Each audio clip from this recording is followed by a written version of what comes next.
Okay, so now we have our users, classrooms, services, and courses. Let's create a course, a user, a classroom, a service. We have a time. Let's make it, 21 o'clock is fine. Let's make it 21:30 on Mondays and Wednesdays.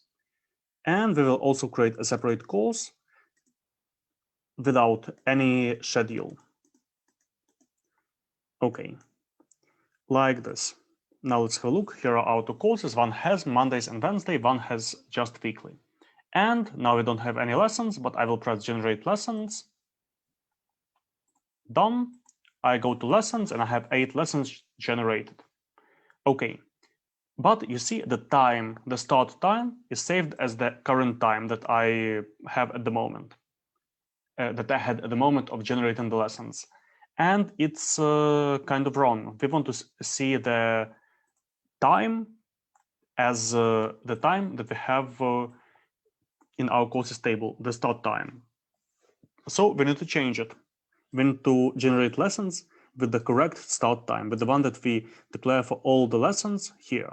Why don't we generate these occurrences correctly? Well, here's why.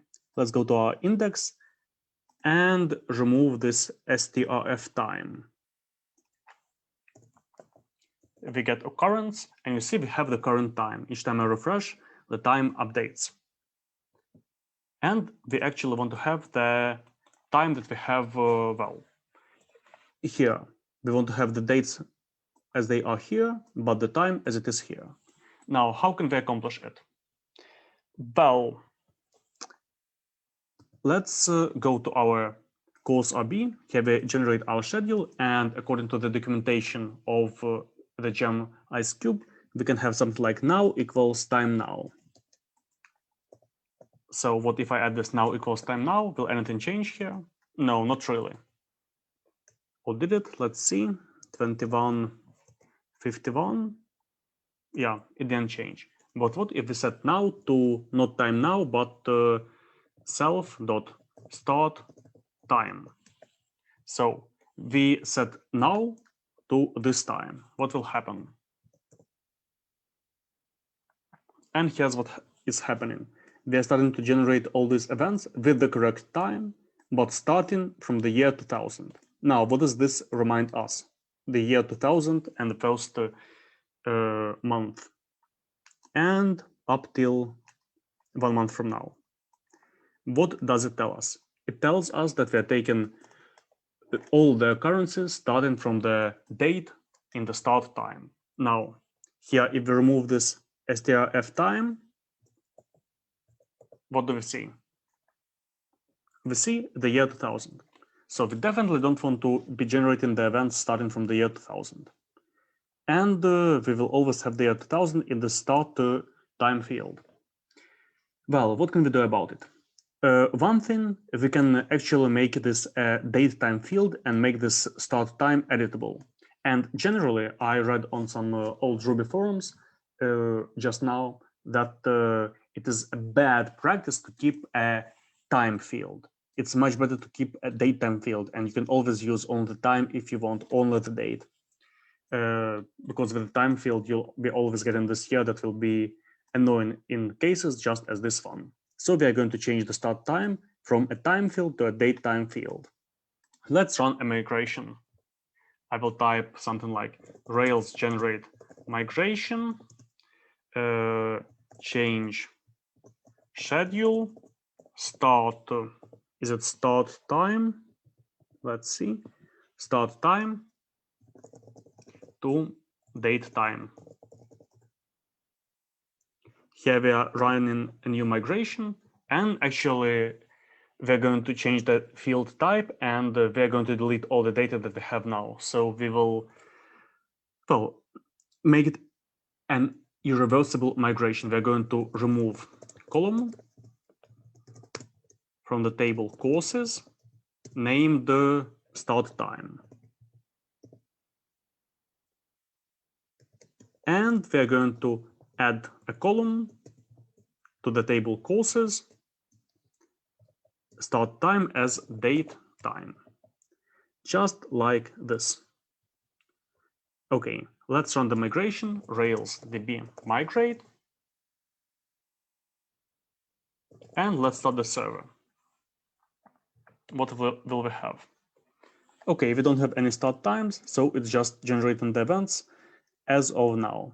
Let's add a start time here, for example. So by default, we already have not only the date fields, but also not only the time fields, but also the date fields. Well, let it be so. Let's just have the current time, the current date, and let's make it 15 o'clock. 15 on Monday and Wednesday. Okay, we'll go to courses, and what do we see?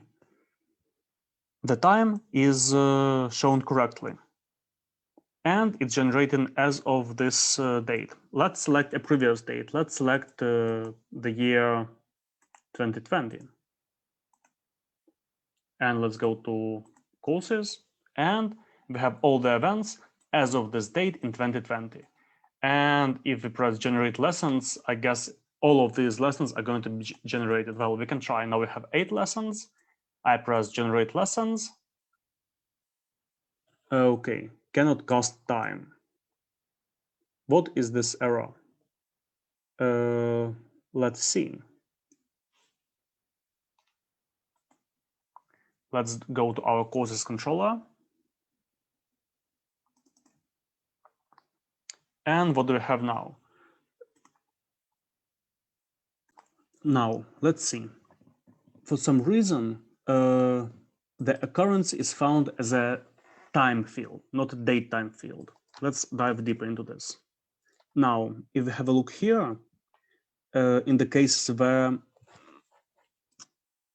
we have the time set, this is found as a time field, not as a date time field. Let's have a look at our schema. Let's have a look at courses. Start time. Okay, this one is as date time. So possibly we can say start.occurrence.to date time. So we will convert occurrences to date time. Let's see. So we will want to generate a lot of lessons. Let's try. I press generate. And possibly it's working. Yes, the lessons are being generated. And let's see how many lessons we have. I guess a lot. They're still loading. 125 lessons. Okay, so we managed to generate the lessons. Now, we are using this dot to date time. We can actually possibly move this to date time to our to our model. So self start time to date time. Let's see if it works. Possibly not. So we have now equal start time to date time. Would this work? Okay, undefined method to date time for nil class. So it is for the case where we don't have our start time present. And now it works. You see, both of them don't have this UTC. Both of them have plus 0000. So both of them are date time. And now how many lessons do we have? Okay, it's taken a long time to open our lessons because we have a lot of them. Here are our lessons, 125. I will generate possibly 5 more lessons. I press generate. I refresh this page and there must be 130.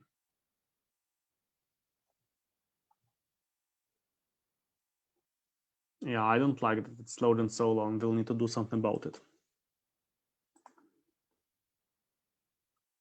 You see, we were loading each course using Classroom for each lesson. Yeah, but we have 130. Let's go down and see the latest ones that were generated. Okay, and yeah, the time is just the current time of the moment of generation because we do not have a start time set. So this time was taken. So looks kind of better. We have changed our start time to a date time field, and now we get all the lessons displayed based on the start time and generate based on the start time. And we can now take into account the actual time when the lessons usually take place. So we have improved our algorithm for generating lessons, and looks fine to me. Now, one more thing we will do with these lessons, I really hate them loading so long. Let's improve them. So what do we have in our lessons view? Index, yeah, looks quite simple. I don't like this content tag table row. Why do we even have it? I think it was generated by default by Rails. Let it be for now. Okay, let's go to our lessons controller and possibly we can preload our courses, users, and classrooms. So lesson.include, it will include user, course, and classroom. Let's see if it makes the loading better. So last time was in 4500 milliseconds. I refresh, and now it was in 128 milliseconds. Well, that's a great difference, you see? So I just added this includes so that we preload the user, course, and classroom on the controller level, and our loading of the page has become way faster, like 40 times faster. Looks really good to me. And again, here we have this course kind of hash, but we can just display the course ID. Let it be just the course ID. Let's say course.id,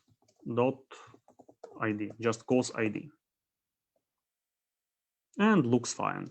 We'll do the same in lessons show course equals course ID. And we can actually identify the courses by the ID. That's the one thing that is really unique about them.